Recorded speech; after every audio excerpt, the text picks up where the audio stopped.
Amados e queridos irmãos, a paz do Senhor Jesus. Eu sou Gabriel Battle e sou pastor da Igreja Pão da Vida e estamos muito felizes em ter você aqui nesse vídeo. A palavra de Deus diz assim, em Lucas 11, verso 28, Bem-aventurados são os que ouvem a palavra de Deus e guardam. E é exatamente isso que você vai fazer agora. Nesse vídeo que você está para assistir tem uma mensagem poderosa da parte de Deus para o seu coração. Então, que essa bem-aventurança se cumpra na sua vida. Que você escute essa mensagem e guarde ela no seu coração. E como você vai guardar ela no seu coração, aquilo que Deus falou com você, eu gostaria que você comentasse aqui embaixo. Aquela aplicação patenteada, específica, como Deus falou com você através dessa mensagem. E também quero te convidar a compartilhar e a se inscrever neste canal. E eu quero fazer um agradecimento especial a cada pessoa que oferta e que dizima nessa obra. Você não sabe, meu irmão, quanto você está ajudando o reino de Deus a crescer. Que Deus te abençoe e que essa mensagem fale ao seu coração. Fique na paz. Obrigado, meus irmãos. Eu gostaria que você abrisse a sua Bíblia, por favor. Vamos passar o ministério da palavra. No livro de Esdras. Adriano, se você puder melhorar o retorno um pouquinho. Livro de Esdras, capítulo número 8. Perfeito, Adriano. Esdras, capítulo número 8. Nós vamos ler a partir do verso número 21. Esdras 8 e 21. Essa é a quarta mensagem, Adriano? Essa, queridos, é a quarta mensagem da nossa série, como o Clenilda muito bem prefaciou. Muito obrigado, Clenilda. Coloca aqui do lado. Jesus vai abençoar e eu não vou derramar, em nome de Jesus. Essa é a quarta mensagem da nossa série de estudos falando a respeito do jejum. Essa é a série de mensagens, o jejum que agrada a Deus. E nós estamos descobrindo, aos irmãos que estão aqui pela primeira vez, que essa ferramenta é uma ferramenta que Jesus deixou pra gente atingir um nível mais profundo e a gente viver aquilo que o Senhor planejou pra gente. O jejum. A gente está resgatando, a cultura do jejum, falando sobre o jejum esses dias. Lá no YouTube já está disponível as três mensagens? As três? Pronto. Adriano já informou aqui, gente, que lá no canal do YouTube da igreja já está disponível uma playlist, o jejum que agrada a Deus, das três últimas mensagens, tá bom? Então as três últimas mensagens. Pastor, não assisti a primeira, a segunda, eu quero rever para tirar dúvida. Como a gente fala muito conteúdo doutrinário, é 1 hora de versículo de ensino de instrução, às vezes passa desapercebido. Eu também sempre recomendo que nas quintas, se além da sua Bíblia, traga um bloquinho de anotação, você memoriza, você traz a memória. Hoje a gente vai continuar falando sobre propósitos secundários de jejum. Esdras capítulo 8, verso 21, todo mundo encontrou? A minha versão aqui é a Nova Almeida atualizada e diz assim: Então ali, junto ao rio Ava, proclamei um jejum para nos humilharmos diante do nosso Deus, para lhe pedirmos uma boa viagem para nós, para os nossos filhos e para tudo que era nosso, porque eu tive vergonha de pedir ao rei exércitos e cavaleiros para nos defenderem do inimigo no caminho, porque já lhe havíamos dito: a mão do nosso Deus está sobre todos os que o buscam, para o bem deles, mas a sua força e a sua ira são contra todos os que o abandonam. Assim nós jejuamos e pedimos ao nosso Deus. Repita assim comigo: Ele nos atendeu. Mais uma vez, Ele nos atendeu. Feche seus olhos, ore comigo. Pai, no nome de Jesus, muito obrigado por essa oportunidade de estar aqui na tua casa. Muito obrigado, Senhor Jesus, pela vida de cada irmão meu que aqui está. Estamos aqui, Senhor, para falar um pouco sobre a tua palavra, que é fiel e verdadeira. A tua palavra que é o nosso alimento, Senhor. A tua palavra, meu Deus, que nos garante que nem só de pão viverá o homem, mas de toda palavra que sai da boca de Deus. Eu oro, Jesus, para que a partir desse momento teu Espírito Santo tenha total liberdade de fazer a gente compreender essa doutrina tão importante do jejum, e que seja mais do que conhecimento doutrinário, mas que seja, Senhor Jesus, uma palavra rema, uma palavra revelada, um conhecimento de Deus e entendimento da tua palavra para a nossa vida. No nome de Jesus, a igreja diz. Queridos, como vocês sabem, eu vou continuar de onde a gente parou na semana passada. Eu não vou usar tempo para a gente fazer aquela recapitulação, que em nome de Jesus eu queria concluir essa parte do estudo hoje, que é onde a gente estava falando de propósito e propósito secundário. Adriano, se você puder baixar um pouquinho o teclado. Propósito e propósito secundário do jejum. O propósito primário do jejum, eu acho que a gente já deixou isso muito bem estabelecido, é agradar a Deus. É buscar o Senhor para agradá-lo. É o propósito principal. Só que existem vários propósitos secundários que a gente usa o jejum. Na semana passada, a gente falou de consagração, arrependimento de pecados e batalhas que estão nos afligindo. Eu não sei se vocês lembram. Quem estava aqui na quinta-feira passada? Não, retrasada, né? Na quinta-feira retrasada, quem estava aqui? Eu falei sobre a história do rei Josafá. Na maior batalha do rei Josafá, ele não tinha força nenhuma. Havia 1 milhão de guerreiros contra ele. Eram os moradores da Monte Seir. Juntou todos os inimigos de Jerusalém, se juntaram, fizeram uma coalizão. Era em média 1 milhão de soldados, fora os carros. E o rei Josafá ficou desesperado. Isso está no segundo livro de Crônicas, capítulo 20. E ele disse no jejum, falando o seguinte: Senhor, em nós não há força. A gente encerrou falando sobre isso na última quinta-feira de ensino. Quando eu falei para vocês que quando nos faltam forças, quando você procurar na sua vida e não encontrar força, você vai ter a força de Deus para lhe ajudar a vencer. E muitas vezes essa força de Deus é alcançada através do jejum. A gente jejua para alcançar a força de Deus. Tu lembra quando o apóstolo Paulo, na carta dele aos Coríntios, ele disse o seguinte: um espinho na carne me afligiu, mensageiro de Satanás. Ele fala que me esbofeteou a cara, e 3 vezes eu clamei ao Senhor para que tirasse esse espinho. Aí Jesus respondeu. O que é que Jesus respondeu? A minha graça te basta, porque o meu poder se aperfeiçoa na sua fraqueza. Quando você pensa que está fraco, é aí que você está forte. Então o momento de virada, eu acho muito massa o evangelho, porque o momento de virada da vida de cada crente é quando você achar que ele morreu. O momento mais perto do milagre que você vai viver é quando você achar que aquela pessoa está morta. Olha para essa pessoa que está do seu lado. Ela está com cara de Lázaro 4 dias na cova? Ela está com cara que está 4 dias numa caverna? Está bem pertinho de Jesus ressuscitar essa pessoa e ela viver um milagre, meu irmão.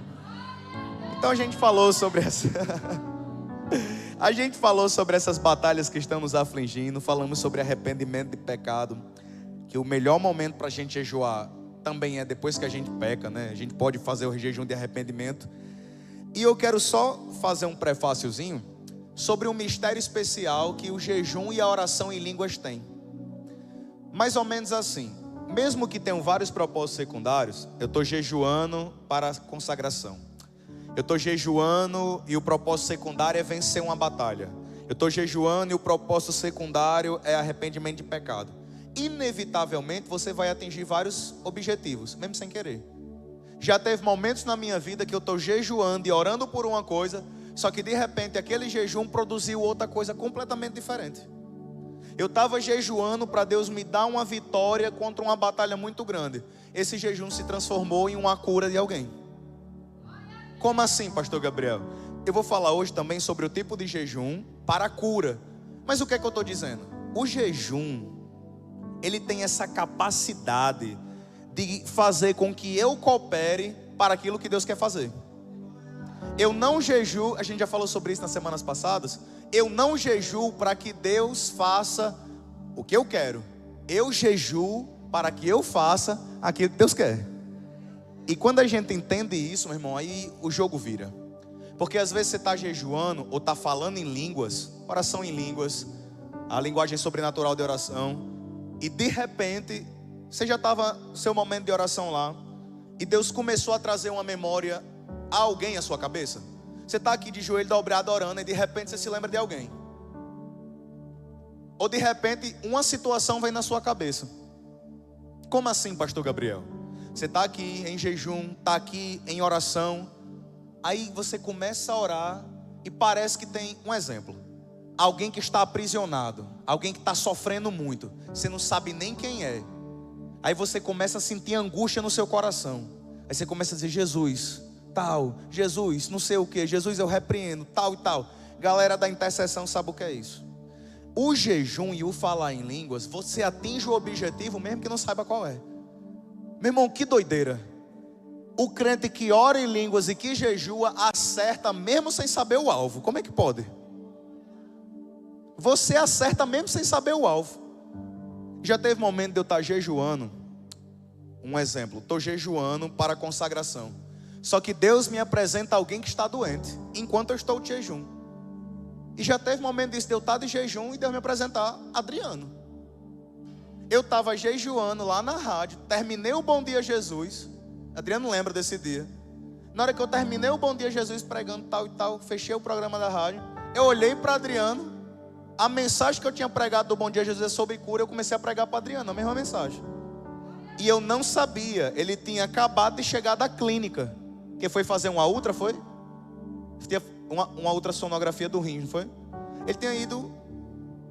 E quando ele chegou, eu comecei a pregar para ele. E geralmente eu não faço isso, eu deixo ele trabalhar. Só que nesse dia eu não deixei ele trabalhar, eu comecei a pregar para ele. E eu olhei para ele e disse: Adriano, você quer que Deus lhe cura?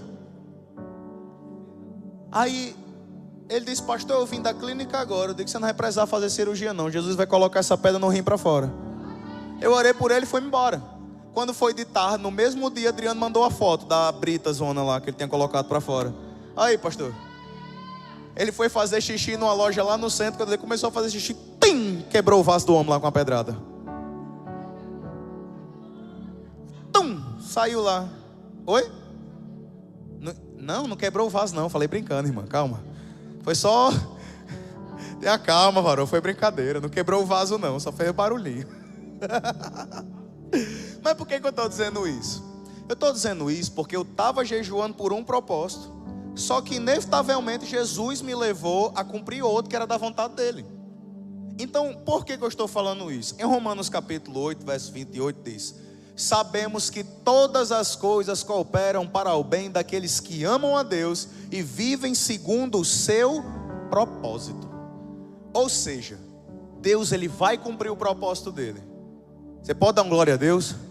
Olha para a pessoa que está do seu lado e fala assim: o Senhor Jesus irá cumprir o propósito dele para contigo.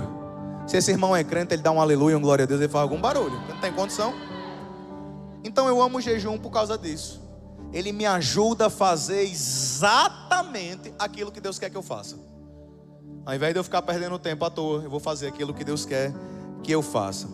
Porque quando você jejua, você entra em um lugar. Quando você jejua e quando você ora em línguas, no jejum e na oração em línguas, você entra em um lugar onde você deixa que o Espírito Santo conduza você. Quando você está vivendo a sua vida, você diz: Deus, vamos ali comigo. Só que quando você está jejuando e orando em língua, você está dizendo: Deus, eu vou com o Senhor para onde o Senhor quiser. É diferente, né? Vamos lá. Então, eu quero falar hoje quarto tipo de jejum secundário, quarto tipo de propósito secundário. Semana passada falamos sobre consagração, arrependimento de pecados é o segundo, batalhas que estão nos afligindo é o terceiro, e quarto, proteção divina. O texto que a gente leu foi Esdras capítulo 8, verso número 21. Se você puder abrir a sua Bíblia no livro de Esdras, ou se você tiver sem a sua Bíblia, você pode acompanhar aqui comigo no telão. Esdras, a gente vai voltar um capítulo, vai voltar para o capítulo 7. Enquanto você procura Esdras 7, eu quero contar a história para você do que é que está acontecendo aqui no livro de Esdras. O livro de Esdras é um livro histórico. O que é que acontece aqui no livro de Esdras? Esdras está narrando o processo da galera que foi para a Babilônia. Foi quando, pastor Gabriel? Quando foram levados cativos. Vocês lembram que teve um cara chamado Nabucodonosor, que destruiu Jerusalém e levou toda a galera de Jerusalém para a Babilônia? Passou-se 70 anos, que foi o tempo que Deus determinou para o cativeiro. Quando finalizou os 70 anos, Deus levanta Ciro, que havia sido profetizado por Isaías e Jeremias. Deus levanta Ciro E Ciro proclama que Israel deve voltar para sua terra. Eles estavam na Babilônia como escravos. Deus levanta Ciro, o rei Medo-Persa. Está lá na sua Bíblia, depois tu lê essa história. Levanta Ciro, o Medo-Persa, e Ciro diz: vocês não vão ser mais escravos. Quem quiser voltar para Jerusalém, vá. E aí tem a primeira leva. Isso está narrado, muito bem narrado, no capítulo número 1 de Esdras. Capítulo 1, o decreto de Ciro: voltem para casa. Capítulo 2, a lista dos que voltaram. Aí do capítulo 3 até o capítulo 6 é a construção do templo. Porque lembra que a igreja foi destruída. O templo de Salomão, Nabucodonosor acabou com ele. Eles voltam para lá, reconstroem a casa de Deus com Ageu, com Zorobabel, com Zacarias, que são os profetas que você já deve ter visto. Quando Ageu profetizou: a glória desta última casa será maior do que a da primeira, ele se referia historicamente ao templo que estava para ser construído de novo. Vamos lá. E o que é que o Esdras tem a ver com isso? Uma galera voltou para Jerusalém. Uma galera reconstruiu o templo. Os muros foram reedificados. Qual era a missão de Esdras? Verificar se esse povo estava crente. Porque Esdras havia ficado na Babilônia, havia ficado na região dos Medo-Persas. E aí a gente vai para o capítulo 7. Capítulo 7. Você está aí com o capítulo 7 aberto? Diga amém. Olha aí, no capítulo 7 diz assim, verso 12: Artaxerxes, rei dos reis, ao sacerdote Esdras, escriba da lei do Deus do céu, paz perfeita: estou decretando que no meu reino, todo aquele povo de Israel, dos seus sacerdotes, levitas, que quiser ir para Jerusalém com você, que vá. Você está sendo autorizado pelo rei e os seus 7 conselheiros para fazer uma averiguação em Judá e em Jerusalém, segundo a lei do seu Deus, o qual está em suas mãos. Deixa a Bíblia aberta, ó para cá. O povo voltou, construiu a igreja de novo e começaram a viver a vida deles. Deus incomodou o coração do rei Artaxerxes para enviar Esdras lá. A missão de Esdras foi fazer uma auditoria espiritual. Ele ia dar um check-up para ver se os crentes estavam crentes mesmo. E Deus incomodou o rei para fazer isso. E ele disse: quem quiser ir com você, vá. E quando você chegar lá, você vai pegar a lei do seu Deus, o Deus de Esdras, que é Jeová, e vai ver se a galera que está lá está crente. Mas não terminou aí. Vamos continuar a leitura. Verso 15: leve a prata e o ouro que o rei e seus conselheiros ofereceram espontaneamente ao Deus de Israel, cuja habitação está em Jerusalém. Leve também a prata e o ouro que você achar em toda a província da Babilônia, com as ofertas voluntárias do povo e dos sacerdotes, oferecidas espontaneamente para o templo do seu Deus em Jerusalém. Empregue esse dinheiro com diligência. Compre novilhos, carneiros, cordeiros, com as suas ofertas de cereais, suas libações, para oferecer sobre o altar do templo do seu Deus em Jerusalém.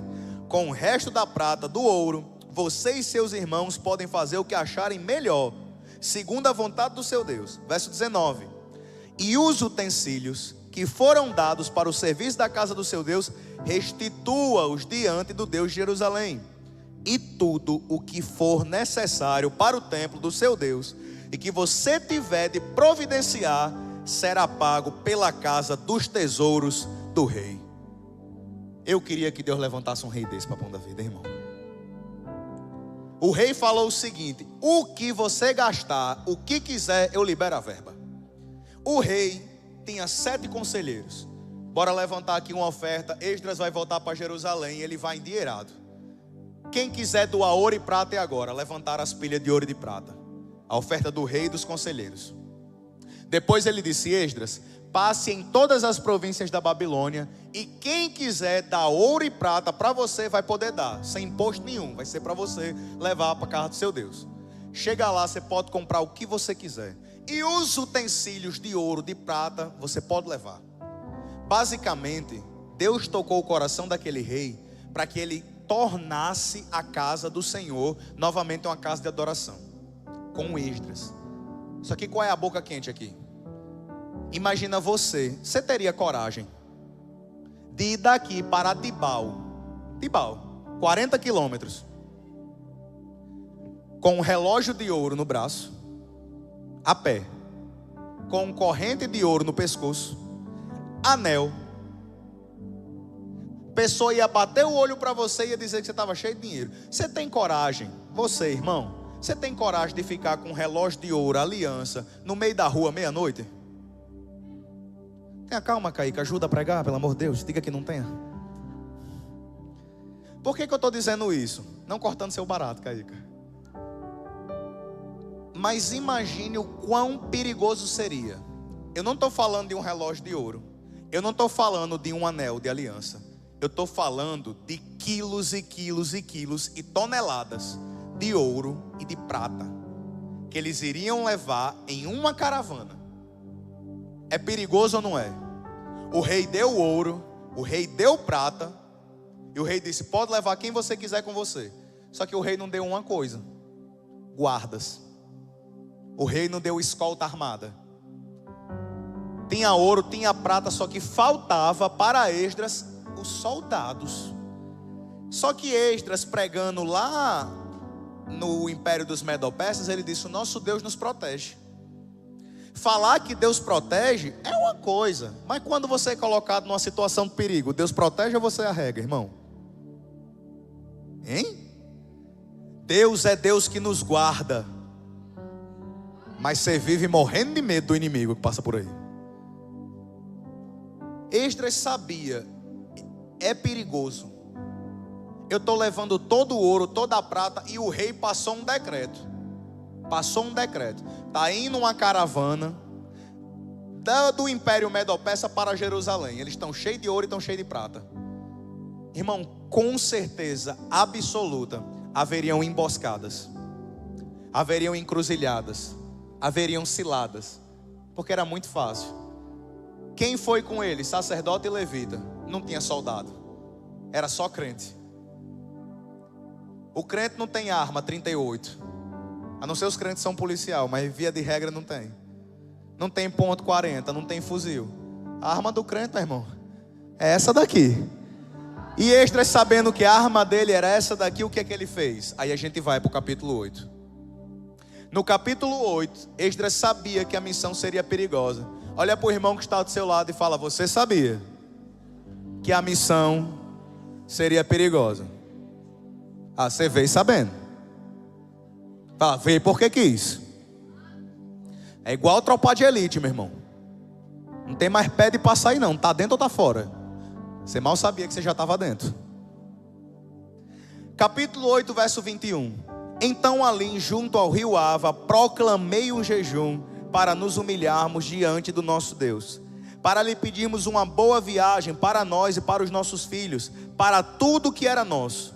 Porque tive vergonha de pedir ao rei exército e cavaleiros para nos defenderem do inimigo no caminho, porque já lhe havíamos dito: a mão do nosso Deus está sobre todos os que o buscam, para o bem deles. A sua força e a sua ira são contra todos os que o abandonam. Assim nós jejuamos e pedimos isso ao nosso Deus, e ele nos atendeu. Continua lá, agora você vai lá para o verso de número 31. Pula para o verso 31. Partimos do rio Ava no dia 12 do primeiro mês, a fim de irmos para Jerusalém. E a mão do nosso Deus estava sobre nós. Diga assim comigo: a mão do nosso Deus estava sobre nós, e nos livrou das mãos dos inimigos e dos que nos armavam ciladas pelo caminho. Ele jejuou lá no rio Ava, proclamou o jejum. No dia 12 do primeiro mês ele saiu. E o próprio Esdras escreve: não era algo fácil, era perigoso. Eu lembro de uma vez que estava tendo uma onda de assalto muito grande ali na região do centro das cidades. Faz uns, sei lá, uns 10, 12 anos. Eu era recém-convertido, acho que eu tinha mais ou menos essa faixa. E eu lembro de uma vez ter experimentado eu passei por uma experiência sobrenatural, onde a gente viu que Deus cegou um ladrão. Eu e mãe, a gente estava lá. Para quem não sabe, a gente morou muitos anos ali onde era o Fusquinha do Amor, o Chico Chagas Produções, Avenida Cunha da Mota, em frente ao Posto Avenida, naquela rua da IC. A gente morava ali. E um desses dias, pai estava dormindo, tinha acabado a comida em casa, só pai que dirigia. Eu era criança e não tinha o que comer. Mãe precisava comprar alguma coisa pra gente comer porque não tinha janta. E na hora que pai dormiu, pra hora que ele ia acordar, o mercado ia estar fechado. E estava mesmo nessa onda de assalto, estava muito perigoso aquela região do centro. Tinha até parecido uns moradores de rua mortos ali pelo centro da cidade. Isso foi enfim, há muitos anos atrás. E eu lembro, mãe, o que é que a gente vai fazer? Aí mãe disse, vamos lá no Cidade do Centro. Aquele cidade que fica pós o Mercado Central. Ali, não sei se vocês sabem onde fica, já perto ali de onde é a Floricultura Crisânia. E mãe disse, vamos lá comprar. E a gente compra um pão, compra alguma coisa. Eu falei, mãe, o perigo. Salvo me engano, na mesma semana tinham matado era 2 moradores de rua. Era uma época que estava uma briga de facção, gente morta todo dia aparecendo. Não sei se vocês lembram que teve uma época que Mossoró estava terrível. E era nessa época, eu disse, mãe, e aí? Ela disse, vamos meu filho, Deus nos protege. E a gente foi, eu e mãe. Pai tinha ficado dormindo em casa. A gente chegou no Cidade, fez a feira. Quando a gente estava voltando para casa, naquela esquina de onde é hoje a Riachuelo com a Marisa, nem lembro que loja era na época, acho que ainda era o Cinepax. Não lembro se ainda era, mas enfim. Quando a gente chegou naquela esquina, a gente viu um cara armado com a arma, um revólver. Sei dizer para vocês se era um 38, ele estava armado. E eu estava com mãe cheia de sacola. E mãe viu e eu vi. E ele olhou para a gente e viu. Ele ficou encarando a gente, e ele com a arma na mão. E eu fiquei, meu Deus, e agora? A gente já era crente. E a gente viu ele como mais ou menos daqui no portão da igreja. E ele fitou os olhos na gente. Ele focou os olhos assim na gente. A gente olhou para ele, cruzou assim de relance. E eu olhei para a mãe e disse, e agora, mãe, o que é que a gente vai fazer? Ela disse, tem problema não, vamos orar, Deus está com a gente. Aí eu lembro de mãe, recém-convertida. Ela começou a falar, o sangue de Jesus tem poder. Crente quando se aperreia, a única coisa que sabe falar é o sangue de Jesus tem poder. E o que é que a gente faz, mãe? Vamos continuar caminhando, levanta a cabeça e vamos embora. E o cara com a arma na mão aqui. Eu não sei explicar para vocês o que aconteceu de mistério, mas eu sei que aquele cara que estava encarando a gente, de repente começou a fazer assim. E ele começou a coçar a cabeça e coçava os olhos. E guardou a arma assim na cintura. Começou a coçar os olhos, começar a esfregar a mão assim na cara. E procurando e dando assim na vista. Aí eu digo, mãe, o que é que está acontecendo? Continua andando, menino, vai-se embora, vai. Eu sei que a gente continuou andando. A gente passou, a gente nem atravessou a rua. A gente estava na calçada de cá do centro. A gente nem atravessou a rua para o outro lado. Acho que a gente estava com muita fé. Não era um Daniel na cova do leão, não. Era um leão numa cova cheia de Daniel. Aí, a gente passou ele mais ou menos como daqui. Eu não estava esse microfone. A gente passou por ele, andou. Sei que eu nunca mais vi esse cara. Pastor Gabriel, o que é que aconteceu? Aconteceu que estava aqui. A mão do nosso Deus estava sobre nós e nos livrou da mão dos nossos inimigos. Eu não sei se Deus colocou uma máscara preta, se Deus colocou uma miopia, um estigmatismo, uma glaucoma. Eu sei que esse cara só esfregava os olhos. Eu não posso dizer para vocês o que realmente aconteceu, mas sei que ele não viu a gente. Por que eu estou contando esse testemunho? Quando nós estamos de jejum, nós estamos em sintonia e sempre estamos atraindo essa proteção de Deus para a nossa vida. Então, um dos benefícios secundários do jejum é justamente essa proteção divina. Quem está entendendo diz amém? Então, vamos lá. Quando a gente olha para esse texto, a gente tem que aprender o seguinte. Por que pastor, eu sempre vou jejuar por proteção? Não. Mas você sempre deve jejuar. Sempre vai ter ciladas e batalhas pelo caminho. Olha para o irmão que está do seu lado. Aponta o dedinho assim para ele. Deixa eu lhe dar um aviso. Assim, escute. Sempre vai haver ciladas e batalhas pelo caminho. Aí olha para cá. Como é que você vai se proteger? Vivendo uma vida jejuada. E aí, não se surpreenda se na caminhada da fé, não se surpreenda se você cruzar várias vezes com o diabo. É sinal que você está indo para a direção contrária dele. Se aqui na minha caminhada com Deus eu cruzo várias vezes com o inimigo, é sinal que eu estou indo para a direção contrária dele. Ele está indo para um lado, eu estou indo para o outro. E pastor, eu que sou crente nunca cruzei com o inimigo. Talvez ele esteja do seu lado, caminhando junto com você. Talvez você esteja indo na mesma direção dele. Então, se você está indo no caminho de Cristo, o diabo está indo no caminho contrário. E inevitavelmente você vai cruzar com ele. É sinal que você está indo na direção contrária. E eu faço uma pergunta para você. E se Esdras tivesse ficado paralisado pelo medo? Ele tinha tudo. E aqui eu coloco você nessa situação aqui, na mesma situação do Esdras. Você tem tudo, irmão. Tudo. O rei chegou e disse: eu vou lhe dar prata, vou lhe dar ouro, vou lhe dar autoridade. Você vai chegar como meu mensageiro, eu vou assinar embaixo. E se ele tivesse ficado paralisado pelo medo? Todos nós hoje temos essa mesma experiência. A nossa vida hoje é espelho dessa de Esdras. Porque Deus nos deu tudo. O rei nos autorizou. Quando você chegar na sua casa, saiba que o rei autorizou você. Vou falar de novo. Quando você chegar no seu local de trabalho, saiba que o rei autorizou você. Quando você chegar na sua família, nos seus amigos, no mercado, aonde você chegar, o rei me autorizou. Para Esdras, o rei Artaxerxes deu ouro e prata, mas para você, o rei lhe deu unção. O rei lhe deu azeite. O rei lhe colocou um sapato nos seus pés, colocou um anel no seu dedo, lhe vestiu com roupas novas e disse: você é meu filho. Nós somos embaixadores do rei. Dá uma cutucada nesse irmão que está do seu lado e fala: tu é embaixador do rei. Se ele tivesse ficado paralisado pelo medo, o que teria acontecido? O medo, meus irmãos, a galera que lê o livro hoje, o medo é um encarceramento voluntário. O medo é uma prisão voluntária. Você decidiu: vou ficar trancado aqui dentro. Venha para fora. Quero não. Por quê? Não, aqui é melhor. O medo é uma prisão voluntária. Alguém lhe colocou aí dentro, ou você se colocou aí dentro, e você não quer sair.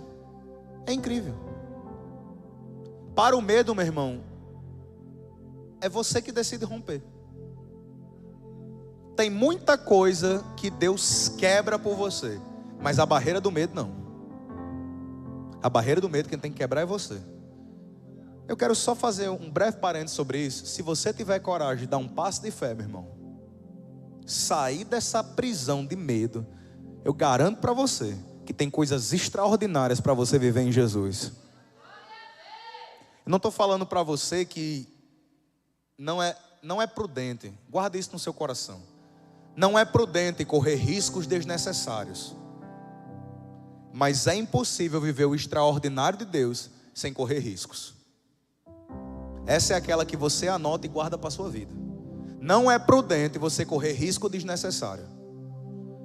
Mas se você quiser viver o extraordinário de Deus para a sua vida, é impossível. Você vai ter que correr risco. Você não vai conseguir sem os riscos. Você vai ter que dar um passo de fé. Você vai ter que contrariar as possibilidades. É todo mundo dizendo: vai dar errado, vai dar errado. Você não, vai dar certo, Deus é comigo. É todo mundo dizendo: vai morrer, vai se acabar. Não, vai dar certo, Deus é comigo. Aí no dia que eu estiver triste, pastor Gabriel, aí tu vai para a palavra de Deus: não temas porque eu sou contigo, não te assombres porque eu sou teu Deus. Aí no dia que eu estiver meio medroso, aí você vai lá para Josué capítulo 1, aí Deus fala para Josué: seja forte e corajoso, não temas, não desanimes, eu te esforço. Já parou para pensar a quantidade de vezes que Deus falou para Josué: não tenha medo? A quantidade de vezes Deus só pediu uma coisa a Josué: seja forte e corajoso. A única coisa que Deus está pedindo de você: tenha coragem. Para de ser medroso. Dá uma cutucada assim no irmão e fala assim: para de ser medroso. Olha para a cara dele, vê se ele está com a cara de medroso. Isso morre de medo de ser usado por Deus, não? Olha para essa pessoa que está aí do seu lado, dá uma encarada nela aí. Isso morre de medo de ser usado por Deus. Deus já queria ter usado essa pessoa aí para curar no mínimo uns 4 cânceres, ela fica morrendo de medo. Mas ela está no culto de doutrina, vai jejuar, vai ler a Bíblia, meu irmão, enfermidade que bate em retirada, viu? Glória a Deus. Aleluia. Vamos lá.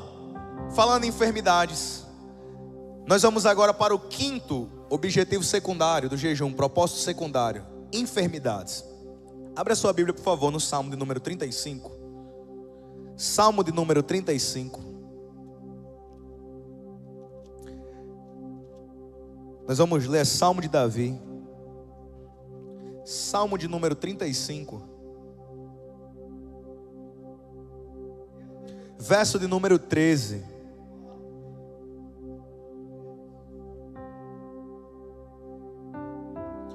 Salmo 35, verso 13 diz assim: quanto a mim, porém, estando eles enfermos, as minhas roupas eram de pano de saco. Eu afligia a minha alma com jejum, e em oração me reclinava sobre o peito. Davi era um homem que tinha muita intimidade com Deus. A Bíblia chama Davi de o homem segundo o coração de Deus. E quando ele compõe a canção do Salmo 35, ele fala de uma coisa que ele fazia quando alguém estava enfermo. Ele jejuava. Você vai ver Davi fazendo isso também no 2º livro de Samuel. Segundo livro de Samuel, capítulo número 12. A gente não vai fazer essa leitura para a gente ganhar tempo. Mas 2 Samuel 12, Davi faz um jejum de 7 dias pela criança. Eu sei que a criança não teve a saúde restaurada, mas Davi tinha um protocolo.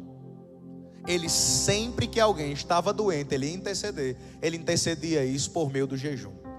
E o jejum, ele lhe move no nível de sobrenatural, onde você tem autoridade para repreender enfermidades. Pastor Gabriel, toda enfermidade é de origem espiritual? Não. Existem enfermidades de origem natural, corporal. Existem enfermidades de origem da alma. E existem enfermidades espirituais. Todo mundo aqui sabe, isso é meio que beabá da fé. Nós somos corpo, alma e espírito. O nosso corpo é essa parte material que nós estamos vendo aqui. Você pode contrair uma doença pelo seu corpo, por isso que você deve cuidar dele. Mas você também pode contrair uma doença pelo seu coração. Provérbios fala muito das doenças do coração, que com o coração desanimado apodrece os ossos. Existem inúmeros casos de enfermidades que os médicos não conseguem atestar por exame. Você vê a pessoa, ela está nitidamente doente e abatida, mas faz os exames, não acha o que é. Muitas vezes a causa dessa enfermidade não é natural. Ela pode ser ou da alma, do coração, ou espiritual. Mas pastor Gabriel, eu preciso saber de onde é a origem da enfermidade para pregoar a cura? Não. Eu não preciso saber se a enfermidade vem da parte espiritual, se vem da parte natural do corpo ou se vem da alma. O que eu preciso saber é que através do jejum eu tenho poder para repreender essa enfermidade. Eu tenho poder para repreender essa enfermidade. O Senhor me dá. Então vamos lá. O que a gente precisa? Tem um livro, gente, muito, muito bom. Muito bom. Que é um livro, O Poder Secreto da Oração e do Jejum. É do Mahesh Kavda. Eu até pedi esse livro, não tinha. Eu pedi para as meninas da Nova Store aí comprarem. Domingo agora vai ter. Acho que a gente pediu 7 dele. O Poder Secreto da Oração e do Jejum. Esse livro, gente, é sensacional. O Mahesh Kavda, rapidinho só para eu falar sobre esse livro e sobre o testemunho dele. O Mahesh Kavda, ele veio de uma linhagem de 900 anos hindu.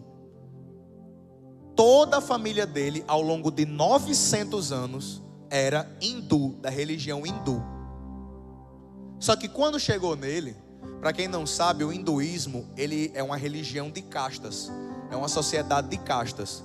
Castas é segmentos. É tipo assim: a galera dessa casta é maior do que essa galera, que é maior do que essa galera, que é maior do que essa galera, que é maior do que essa galera. E lá você não consegue, na religião deles, você não consegue mudar de casta. Se você nasceu numa casta inferior, você vai ser tratado como um lixo pro resto da sua vida. Não importa. É assim que eles encaram a vida deles. Se a sua casta é a casta que eles têm lá, que é a casta mais inferior, você não é respeitado na sociedade, você não é respeitado na religião, na família, você não tem valor de nada. Eles cospem na sua cara. Ele, o Mahesh Kávida, era de uma das castas mais altas. Eu não lembro como era o nome da casta, acho que era Kaput, alguma coisa assim. Que era a casta que tinha por escrito os filhos dos reis. Esse cara, que era completamente respeitado, uma autoridade na sociedade hindu, ele tinha uma vida muito confortável. Enquanto toda a outra sociedade vivia em pobreza, ele vivia muito estável com a família dele, por causa da casta que ele havia nascido. Era uma casta nobre. Um dia, uma missionária, esposa de um pastor batista, estava evangelizando o bairro dele. Isso lá no Quênia. Ele é queniano, esse pastor Mahesh Kávida. E essa missionária, fazendo um trabalho evangelístico ali, chegou e bateu na porta da casa dele. Pediu um copo de água. Ele entregou o copo de água. E o obrigado dela foi uma Bíblia. Ela pegou, na hora que ele entregou o copo, ela deu uma cópia da Bíblia para ele. E ela só falou isso, só entregou a Bíblia, ele pegou. Ele disse que gostava muito de ler, gostava muito de conhecimento, achava muito bom a leitura. Quando pegou, achou muito bom, agradeceu, despediu ela e foi embora. Esse cara começou a ler a Bíblia pelo Evangelho de João. E ele nunca tinha tido nenhum contato com o Evangelho. Quando ele chegou no capítulo 14 do Evangelho de João, ele se deparou com um versículo que o Espírito Santo abriu. Quando Jesus Cristo diz: eu sou o caminho, a verdade e a vida. Ele disse que na hora que ele sentiu isso, o coração dele se encheu de uma alegria que ele nunca havia sentido na vida dele. E o que é que ele fez? Ele fechou a Bíblia. Escondeu. Por que ele escondeu? Porque ele ficou com medo. Ele ficou com medo porque ele leu que Jesus é a única verdade. Na religião hindu, existem muitos caminhos para se chegar a Deus. Há várias verdades, não existe uma verdade absoluta. Na Bíblia diz que só tem uma verdade. A verdade é uma pessoa. Essa pessoa é Jesus Cristo de Nazaré. E aí ele leu isso, ficou impactado e escondeu a Bíblia porque ele ficou com medo. Só que aí ele foi dormir. Enquanto ele estava em sonho, ele teve uma visão de Jesus. Ele viu e ele disse: eu vi um homem brilhando mais do que 10.000 sol na minha cara. Ele conta esse testemunho no livro.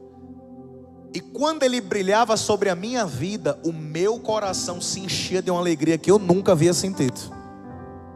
Nunca havia sentido. E aí, quando ele acorda, a Bíblia estava aberta em Mateus, na passagem do jovem rico.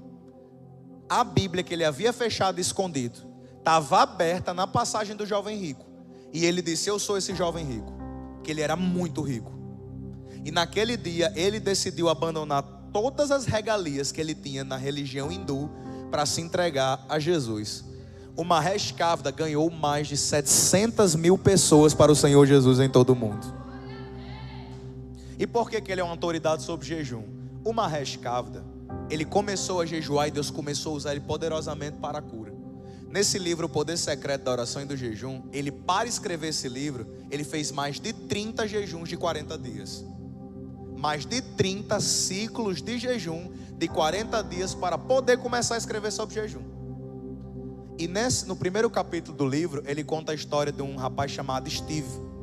Se vocês forem ler, e Steve ele aceita Jesus, vai para uma base missionária nos Estados Unidos, se forma em teologia, é PhD em teologia numa faculdade do Texas. E essa faculdade colocou ele para trabalhar num hospital psiquiátrico infantil. Eu dando uma de spoiler do livro, vocês não vão querer mais comprar, né? Mas isso é só o capítulo 1. Quando ele chega nesse hospital psiquiátrico, tinha uma criança lá que ele disse que ficava muito constrangido. Porque essa criança, que ele no livro chama de Steve, tem uma síndrome de Down muito severa e vários outros distúrbios. Ele conta que o governo do Texas autorizou os médicos a usarem terapia de choque para tentar reverter o quadro dessa criança. Porque ela vivia se autodestruindo. Ela vivia amarrada, porque se as mãos dela tivessem à disposição, ela começava a se bater em si mesma, bater nos outros. E aí amarraram. Os médicos tiveram autorização, vivia com os braços amarrados para não se machucar. Aí as outras crianças que também tinham distúrbios mentais, que era um hospital psiquiátrico infantil, começavam a espancar o Steve, porque ele não tinha como se defender, que os braços estavam amarrados. E ele dizia que ficava: meu Deus, o que é que eu vou fazer? Senhor, por que o Senhor me colocou num lugar tão triste? Aí ele começou a orar sobre isso, pedir a Deus que curasse, pedir a Deus que fizesse. Aí ele conta no livro: de repente as crianças começaram a ser curadas. As crianças que tinham lá sentença terminal, a maioria das crianças tinham sido espancadas pelos pais, eram filhos de pais drogados, viciados em heroína, viciadas em cocaína, que deixavam as crianças lá abandonadas. E ele disse que as crianças começaram a ficar curadas e recebendo alta para ir para um orfanato. Só que ele disse: Senhor, eu sei que o Senhor está curando esses casos, mas eu quero que o Senhor cure o Steve, que era o pior caso de todo o hospital psiquiátrico, era dessa criança. Esse adolescente tinha 16 anos, o Steve. E ele orando, ele viu uma palavra lá a respeito do jejum. E ele disse que orando pelo Steve, o Espírito Santo falou uma palavra para ele. Ele conta no livro: essa casta de demônios só sai através do jejum e da oração. Na hora que o Espírito Santo falou isso para ele, ele parou de comer, parou de beber água, começou e fez o primeiro jejum dele de 3 dias, sem água e sem comida. O primeiro que ele fez. No terceiro dia, o Espírito Santo falou ao coração: pode beber água. Ele segurou sem água até o terceiro dia, fez o jejum sem alimento até o 14º dia, 14 dias de jejum. Quando chegou no 14º dia, ele falou que o Espírito Santo disse: vá agora e ore pelo Steve.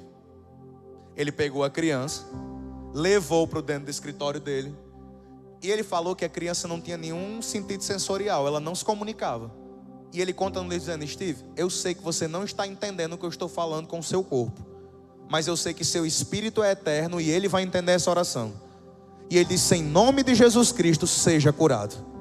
No livro ele conta que essa criança foi jogada 2 metros assim para trás. E ele disse que começou a sentir um cheiro de enxofre absurdo, um cheiro de morte dentro da sala, só que rapidamente se dissipou. E ele disse que enquanto a criança estava lá 2 metros, ela caiu no chão, ela começou a recuperar o semblante. E ele viu que o olho daquela criança, que não tinha nada, que era simplesmente vazio, começou a encarar ele, perceber ele. Ele deu um abraço, falou, e quando foi poucos dias depois, essa criança recebeu alta, foi curada para a glória de Deus.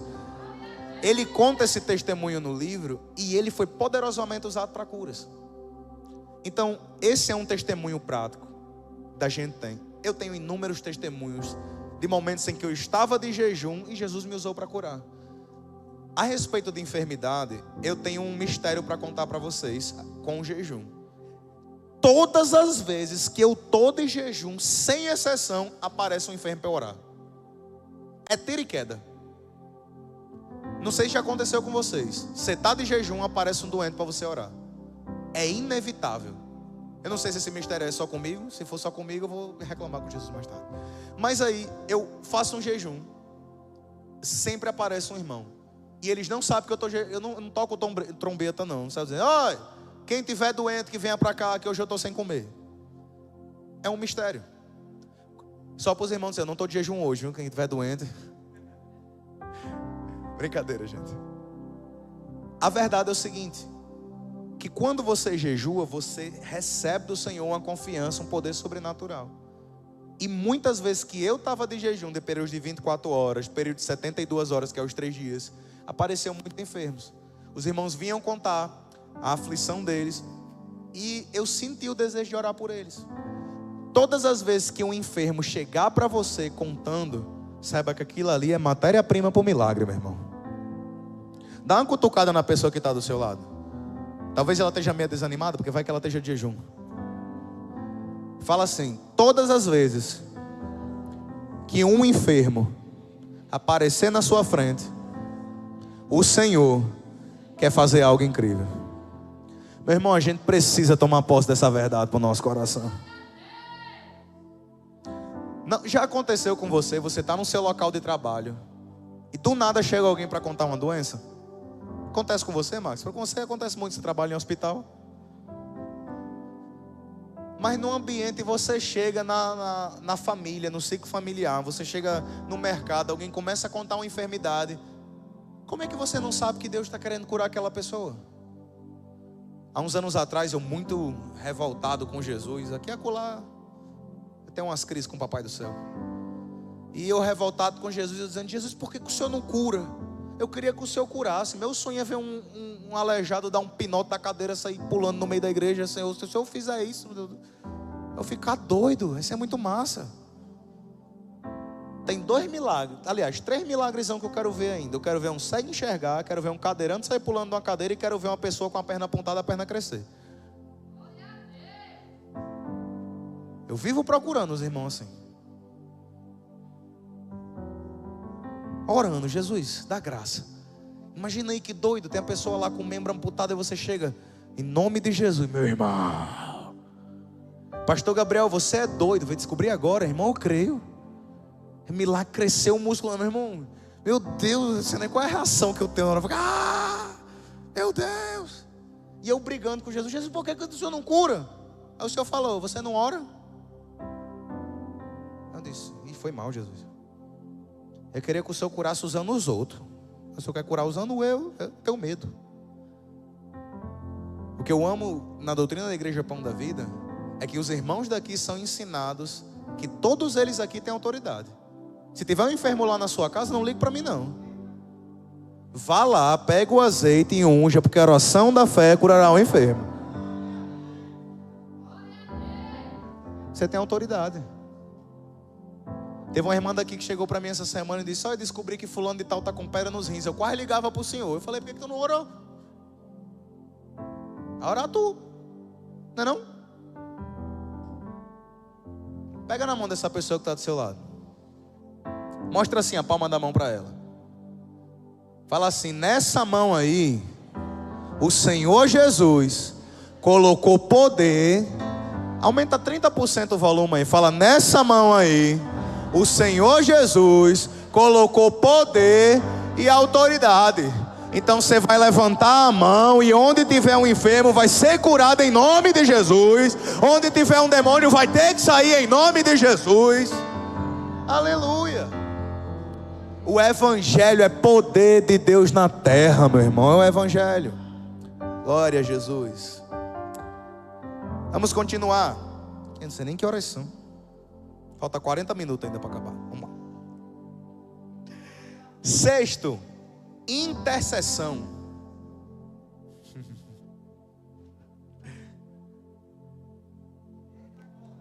Sexto, intercessão. Falamos sobre cura, falamos sobre proteção na caminhada. Sexto, intercessão. Daniel capítulo número 9. Rapidinho. Daniel capítulo número 9. Daniel está entre Gênesis e Apocalipse.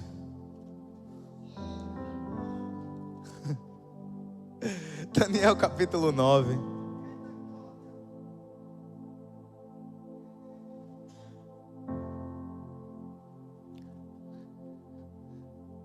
No verso número 1 diz assim, a gente já leu esse texto na semana passada. No primeiro ano do reinado de Dario, filho de Assuero, da linhagem dos Medos, que foi constituído rei sobre os caldeus.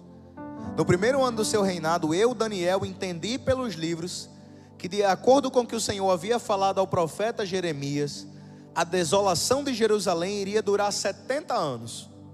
Voltei ao rosto ao Senhor Deus, para o buscar com orações e súplicas e jejum, vestido de pano de saco e sentado nas cinzas. Orei ao Senhor meu Deus e fiz a seguinte confissão: Ah, Senhor Deus, grande e temível, que guardas a aliança e a misericórdia para com que os que te amam e guardam os teus mandamentos. Nós temos pecado e cometido iniquidade, procedemos mal e fomos rebeldes, afastando dos teus mandamentos e dos teus juízos. não demos ouvidos aos teus servos, os profetas, que em teu nome falaram aos nossos reis, aos nossos príncipes, aos nossos pais e a toda a terra. A ti, Senhor, pertence a justiça, mas a nós cabe o corar de vergonha, como hoje se vê, a saber, aos homens de Judá, aos moradores de Jerusalém, a todo Israel, tantos de perto. Olha que interessante a oração dele. Aos homens de Judá, aos moradores de Jerusalém, a todo Israel, tantos de perto como os de longe, em todas as terras para onde os expulsastes, por causa das transgressões que cometeram contra ti. Para a gente resumir, Daniel entendeu pela profecia de Jeremias que o tempo da libertação havia chegado. Só que eles ainda não haviam recebido a ordem do rei para voltar para Jerusalém. E ele começou a jejuar. E no jejum dele, ele começou a interceder pelas pessoas. Quem? Os moradores de Jerusalém, os príncipes de Judá, a todos os que estavam distantes. Ele usou do jejum e da oração uma ferramenta poderosa de intercessão. E é incrível quando o crente entende isso. A gente fez uma série de oração no Bom Dia Jesus, e um dia eu falei sobre intercessão. A intercessão é o momento em que o crente mais se assemelha ao Espírito Santo. Quando é que eu mais me pareço? Quando é que o Espírito Santo tem total liberdade de agir na minha vida? Quando eu intercedo. Quando eu estou intercedendo. Porque o Espírito Santo, ele é o intercessor. O Espírito Santo, ele é o consolador. O Espírito Santo, ele é o advogado. É o Espírito Santo. O Espírito Santo é o nosso intercessor. É aquele companheiro. A Bíblia tem um termozinho para ele que chama paracleto. Ele é aquele que está sempre conosco. Ele intercede. Em Romanos capítulo 8, no verso número 26, diz que o Espírito Santo intercede por nós a Deus com gemidos inexprimíveis. Então, quando eu, que sou crente, deixo de lado a minha vida pessoal, eu falei que você pode jejuar pelas suas enfermidades, você pode jejuar pelas suas batalhas, mas lhe convido a dar um próximo passo. Você sabe quando é que a igreja vai começar a se mover no mistério aqui, meu irmão? Vai ter cura endoidada aqui dentro? Fácil. Todo culto alguém ser curado? Todo culto tem uma conversão? Quando a gente parar de se importar com a nossa própria vida e começar a se importar com a vida da pessoa que está do lado. Eu não sou curado orando por mim mesmo. Nunca aconteceu. Pela minha vida eu não consigo repreender nenhuma dor de cabeça. Às vezes eu estou morrendo de dor de cabeça e diz assim: ore, amor. Eu falei, não funciona. Uma dor de cabeça, irmão, incômodo, um farnizinho, um enxaqueca, eu boto a mão aqui e não sai. Aí já teve momento de eu orar e Deus curar uma pessoa de câncer. Aí eu falo, meu Deus, que injustiça. Tem nem um pouquinho sobrando para eu não, Jesus. Eu dou o pão todinho para os outros, não tem nem uma migalhazinha para eu. Já tentei orar várias vezes, Senhor, dor nas costas, dor na coluna, Jesus cura. Eu falei para vocês semana passada, de uma vez Jesus me usou para curar uma mulher de hérnia de disco. Aí umas semanas atrás eu estava morrendo de dor na lombar. Eu peguei o azeite, passei na coluna. Passou, não, irmão. Eu fiz, que é isso, amor? Morrendo de dor nas costas. Ela falou, ora, não funciona. Mas quando você ora pelo outro, é tiro e queda. Princípio espiritual. O dom que Deus te deu não serve para você, irmão. Lembra que a gente fez uma série dos dons? Eu falei para vocês, o dom que Deus te deu não serve para você. É igual uma árvore, ela não se alimenta do próprio fruto. O dom que Deus te deu só serve para você dar para os outros. Mas olha que coisa boa. Se você orar pelos outros, os outros vão orar por você. Olha que maravilha. Pastor, ninguém nunca orou para eu ser curado. Você já orou para curar quantos?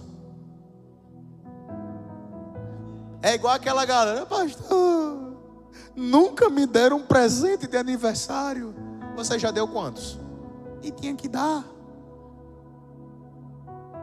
A intercessão, ela é um nível sobrenatural no jejum. É tremendo, meu irmão. É um momento em que você vai ver. É um mistério. Gente, mistério. Na intercessão existe algo muito mais profundo. Porque é o momento que a gente deixa de lado nossas próprias causas e diz, Senhor, eu quero comprar a briga de fulano. Olha para a pessoa que está do seu lado, dá uma encarada nesse zóio de bila azul que ela tem aí. Fala assim, o Senhor Jesus vai me fazer orar pela sua vida e comprar sua briga. Pega na mão dela e fala assim: a gente vai vencer em nome de Jesus. Você crê? Dá um glória a Deus, um aleluia aí, faz um barulho aí. Na intercessão, eu batalhei em oração, acho que, quantos anos, meu Deus? Acho que foi 2, 3 anos, não sei, foi alguma coisa assim. Casei com o Isla. Isla era batista. Nada contra a galera batista, amo vocês, são bênçãos. Mas Isla casou com um pentecostal até o osso. E ela era batista tradicional, não era batista renovada não. Primeiro culto que Isla assistiu na Pão da Vida, ela ficou: falha. Foi ou não foi, amor? Ela olhou: meu Deus, onde é que eu vim pendurar meu burro, Jesus? Onde é que eu fui amarrar minha vida? E na época, Pão da Vida não era nem pentecostal não, nós era mais neopentecostal. Não estou falando que a gente perdeu o fogo, não. A gente só aprendeu a lidar com ele. Mas enfim, chegou lá na igreja e ela ficava olhando, dizendo: meu Deus do céu. Aí era o irmão, começava a falar em língua, ela ficava... E eu disse: Jesus, essa mulher vai ser minha mulher pro resto da vida. Glória a Deus, aleluia. Eu amo ela. Mas ela é irmã da tribo do gelo. Eu quero que ela seja da tribo do fogo.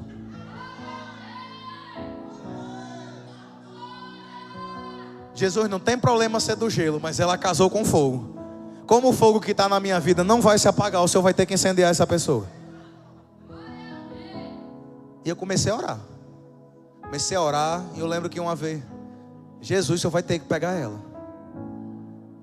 Quem não acredita no batismo, não falar em línguas, é só pegar o testemunho de Isla. Porque ela não acreditava. Ela não acreditava. É doideira. Eu lembro que a avó dela, Dona Deusuíde, que já está com Jesus, véia batista. Não sei se eu já contei isso aqui. Vocês querem que eu conte ou não conto? Conta ou não conto? Ele não quer que eu encerre o culto não, para vocês ir para casa? Vou contar. Cheguei lá na casa da avó dela. Eu, pentecostal até o osso, eu falei: Jesus, vou lá na casa da avó dela, véia batista. Eu vou ficar bem quietinho. A gente ia para ler uma palavra lá, a estava meio dodói. Vou ficar bem quietinho, Jesus. Não vou falar em línguas. Vou ficar de boa. Vou ler a palavra, orar pela véia. Se ela quiser, eu até canto do cantor cristão. Eu troco a harpa pelo cantor cristão. Não tem problema. Cheguei lá na casa da véia, Bíblia aberta. Quando eu cheguei, me sentei. Na minha frente já tinha uma senhora lá que era amiga da véia, da Dona Deusuíde. Eu não lembro o nome dessa mulher.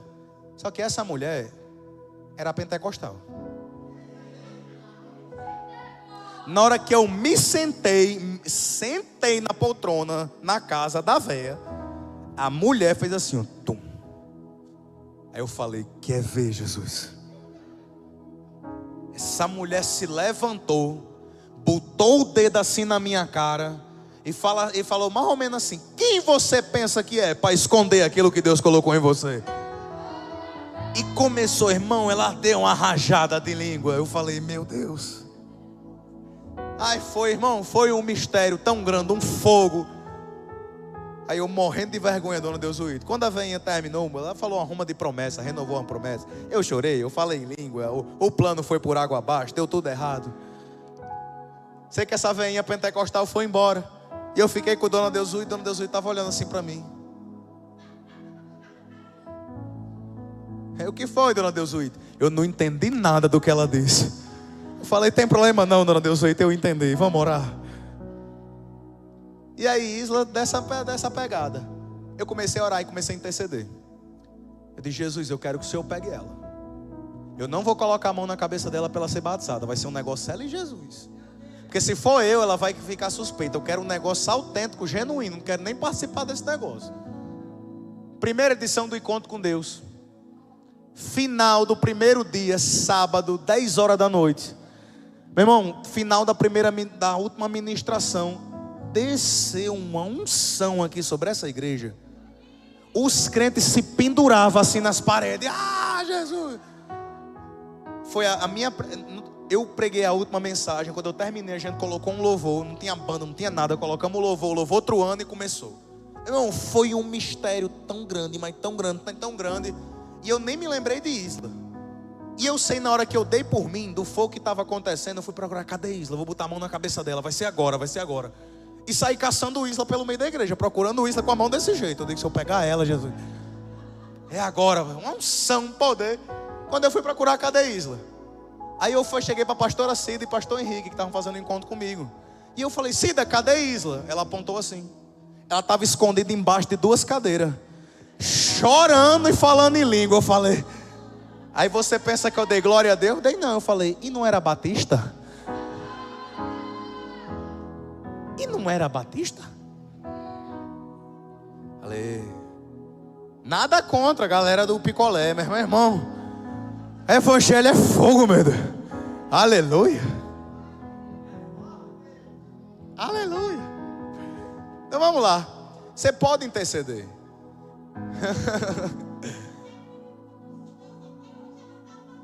Se não termina o encontro com Deus, até eu já estava embaixo dessa cadeira. Foi nessa cadeira que você está sentado aí. Estava embaixo dessa cadeira que você está sentado aí.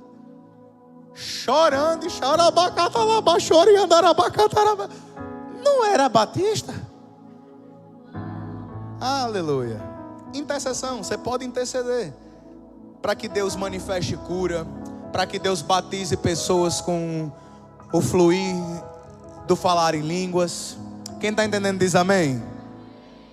Aleluia. A gente tinha mais 2 tópicos, mas esses vai ficar para outra vez que a gente fizer o estudo. Não, semana que vem na rapa outra coisa.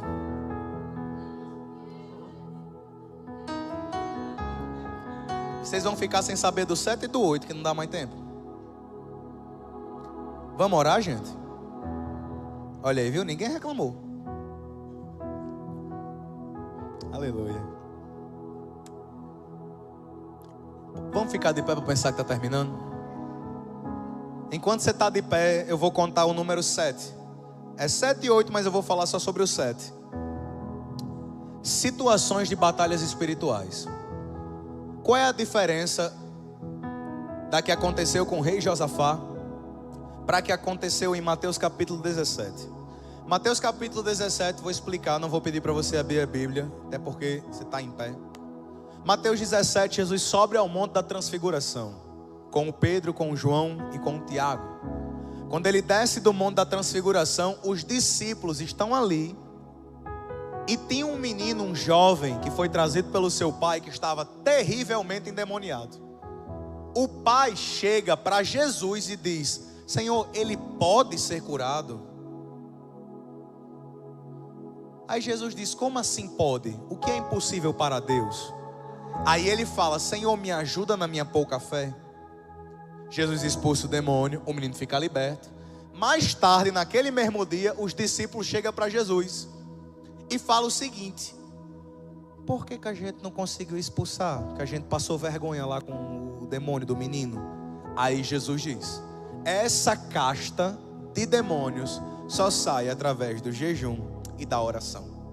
Jesus não estava falando que para você expulsar um demônio, rapidinho, gente, porque tem gente que pensa assim, está errada a teologia. Jesus não estava dizendo que para você expulsar um demônio, ser usado num processo de exorcismo, você precisa estar de jejum, mas que você precisa ter uma vida jejuada. Jesus disse, pela pequenez da vossa fé, essa casta de jejum só sai, essa casta de demônio só sai com jejum e com oração. Então Jesus estava dizendo, uma vida jejuada gera autoridade. Não necessariamente que quando o inimigo se manifestar, você tem que estar de jejum. Mas lembre que você não vai jejuar somente quando você vai visitar. Tem uma galera aí que eu estou ligado que diz assim, olha, venha orar por minha sobrinha aqui em casa, ela está manifestando demônio. Deixa eu jejuar, amanhã eu vou. Hoje eu jejuo, amanhã eu vou. Como assim, pastor Gabriel? Quer dizer que você vai jejuar porque amanhã você vai encontrar com o inimigo? E se você encontrar com ele de surpresa? Pode acontecer. Os irmãos às vezes têm isso. Eu já conheci uma galera que era assim, ia expulsar um demônio, ia visitar uma pessoa que estava manifesta ou que estava enferma. Não, eu vou jejuar hoje, amanhã eu vou. Aí não faz sentido. Mas se você, pastor, você está dizendo que se manifestar, irmão, você tem que ter uma vida de consagração e estar sempre preparado. Por que eu estou contando isso? Situações de batalhas espirituais. Já teve momentos, eu fiz um jejum. Esse foi o que o Senhor pediu. Na semana que vem eu falo mais sobre jejum voluntário e jejum involuntário. Mas esse o Senhor me pediu para fazer um jejum de 3 dias. E aconteceu uma experiência que nunca aconteceu, só aconteceu essa vez. Só aconteceu essa vez na minha vida. Talvez aconteça de novo, não sei. Mas o Senhor me pediu para fazer um jejum de 3 dias. Isso foi antes de um encontro com Deus. Quarta, quinta, sexta-feira eu entreguei. Quando foi no sábado, eu estava pregando no encontro com Deus. E tinha uma jovem que estava participando do encontro, que ninguém conseguia fazer com que ela recebesse a mensagem. Já tinha ido uns 30. Colocava a mão na cabeça, abraçava ela e a menina. E já passou a primeira, a segunda, não posso falar muito detalhe, que você tem que ter sua experiência no encontro. Mas passado o primeiro dia todinho, essa menina estava nua e crua. Nada. O restante da galera, todo mundo já tinha chorado, já tinha gente no chão, já tinha gente pedindo graça, se arrependendo. Mas ela, ninguém conseguiu fazer. Ela não esboçava reação, nem na mensagem, nem nos louvores, nem na ministra, nada. Estava apática, do começo até esse momento. E eu lembro que uma menina chegou, não lembro quem foi, um dos voluntários chegou e disse: Gabriel, vá lá orar por ela para ver se ela recebe alguma coisa hoje. Eu fui. Quando eu cheguei, Isla disse que eu fiz uma cara que eu nunca fiz na minha vida. Irmão, quando eu cheguei assim de frente dela, aí veio uma menina que estava servindo, deu um abraço nela e começou a falar umas coisas no ouvido dela. Irmão, subiu uma raiva tão grande no meu coração. Eu não sei explicar para vocês de maneira natural, mas eu fiquei com um ódio tão grande no meu coração. Estava assim, uma cara de indignação para aquela pessoa. Isla disse: amor, fiquei com medo da cara que você fez. Fiquei com a cara brava, a cara amarrada. E aí o que aconteceu? Aconteceu o seguinte: que o Espírito Santo revelou ao meu coração que havia um demônio que estava no ouvido dela, trocando as palavras que a gente falava, e ela não conseguia entender a mensagem. Pastor Gabriel, aconteceu somente essa vez. Não estou dizendo para você, eu estou contando uma experiência isolada do que eu vivi. E eu comecei, e eu cheguei assim para ela, fiquei calado. E ela botou a mão assim para frente, começou a balançar a cabeça. Aí eu fiquei assim, eu digo, eu não estou falando nada, ela está concordando com o quê? Falei: ah, capiroto nojento. Daqui para Jesus, irmão, não deu uma palmada não, foi um telefone não. Tá, botei a mão assim no ouvido dela e falei: em nome de Jesus, espírito maligno que confunde pensamento em coração, eu lhe repreendo agora, em nome de Jesus. Irmão, quando eu falei isso, a menina fez assim. Ela tomou um susto. A galera que trabalhou nesse encontro vai lembrar disso. Ela tomou um susto, ficou procurando. Imediatamente ela começou a chorar para se acabar. Eu coloquei a mão assim no ouvido dela, fiz essa oração. Por que você está dizendo isso, pastor Gabriel? Porque se eu chegasse lá para falar qualquer coisa, ela não iria ouvir.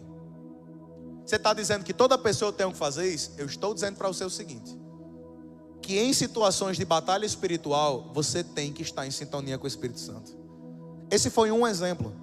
Já teve vezes de Gabriel ver uma galera ir lá, botar a mão e o endemoniado cair no chão. E o Espírito Santo falar comigo: vai lá, não foi expulso não, está lá na pessoa. Só caiu para fazer a cena. Porque demônio é ator, meu irmão, você está por fora. O diabo é ator, viu? Ele gosta de fazer a cachorrada. Logo ele é cão, né? E aí, você precisa estar em sintonia com o Espírito Santo para ter discernimento de espírito. Quem está entendendo diz amém? Vamos orar, gente. Pastor Gabriel, o que você está falando isso? Eu estou falando o seguinte: que o Senhor está nos levando a um nível. O propósito desse ensino é o Senhor nos levar a um nível aonde, primeiro, a gente vai agradar o Senhor de todas as formas. E segundo, a gente vai estar em sintonia com o Espírito Santo. No jejum nós nos sujeitamos a Deus. Eu acho que foi Clenilda que leu esse versículo, não sei se foi Paulo Henrique, sim, verdade, que leu esse versículo. Resistir ao diabo, ele fugirá de vós. Só que o versículo completo é: sujeitai-vos a Deus, resistir ao diabo, e ele fugirá de vós. Você só vai conseguir resistir ao inimigo e às potestades e ao inferno se primeiro você se sujeitar ao Senhor Deus. Tem gente que resiste a Deus e se sujeita ao diabo. No jejum a gente não resiste mais o trabalhar do Espírito Santo. A gente diz: Jesus, pode trabalhar, trabalhe na nossa vida. E aí você vai ver o inimigo batendo em retirada. Aleluia. Eu quero convidar o casal. Como é o nome dele, Jesaninha? Vem cá. Tá bom. Eu quero convidar o irmão Wellison e a Williane. Eles querem se apresentar como membros da Pão da Vida. Vamos aplaudir a Jesus pela vida deles. O Wellison, que é seu irmão, não parece nada, Jesanias. Zero. Rapaz, e eu jurava que tu já era membro. Tava fazendo aniversário de visitante já. Sejam bem-vindos, viu? Que Deus abençoe. Então, vou dar um presente para vocês dois. Quando terminar, vai lá na Nova História. Eu vou dar um caderninho para vocês de presente, viu? Aleluia. Estenda essa mão para cá. É só para eles. Você não vai se apresentar hoje não, Clenilda. Vamos orar pela vida deles? Pai, no nome de Jesus, te apresentamos a vida do Wellison, da Williane. Que hoje, Senhor Jesus, decidem se apresentar oficialmente como membros dessa família. Que eles encontrem na Pão da Vida muito mais do que uma igreja para frequentar, mas uma família para pertencer, servir ao Senhor e servir ao próximo. Que eles aqui, Senhor, possam crescer e desenvolver seus dons e viver tudo que o Senhor preparou para eles na terra. Pai, nós estamos felizes e celebramos ao Senhor. No nome de Jesus, a igreja diz. Vamos aplaudir Jesus pela vida deles. Seja bem-vindo, irmão. Seja bem-vinda. Deus abençoe. Mas se bem que tem uma semelhança, Jesanias. O branco do olho dele parece muito com o branco do seu olho. Deixa eu orar pela vida de vocês. Deus tem muito para fazer na vida de vocês. Vocês creem, gente? Aleluia. Vamos orar. Pai, no nome de Jesus eu oro. Eu te agradeço. Peço ao Senhor que leve cada pessoa que está aqui em paz para o seu lar. Que o Senhor fortaleça a vida de cada um deles. Que o Senhor leve eles a um lugar mais profundo de intimidade. Obrigado, Senhor.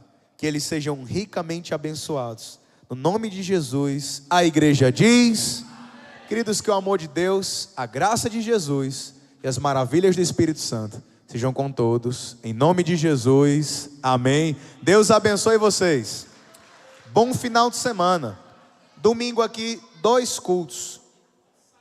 Sábado tem culto de casais aqui, especial encontro de casais. Sábado aqui na Igreja Pão da Vida. Venha e traga seu amor. Mas pastor, meu amor está só a dor. Traga, porque Jesus vai transformar em calor. Pastor, meu amor está só o terror. Traga e Jesus vai reavivar, vai sarar. Quem está encalhado, a gente vai juntar 2 encalhados sábado e fazer um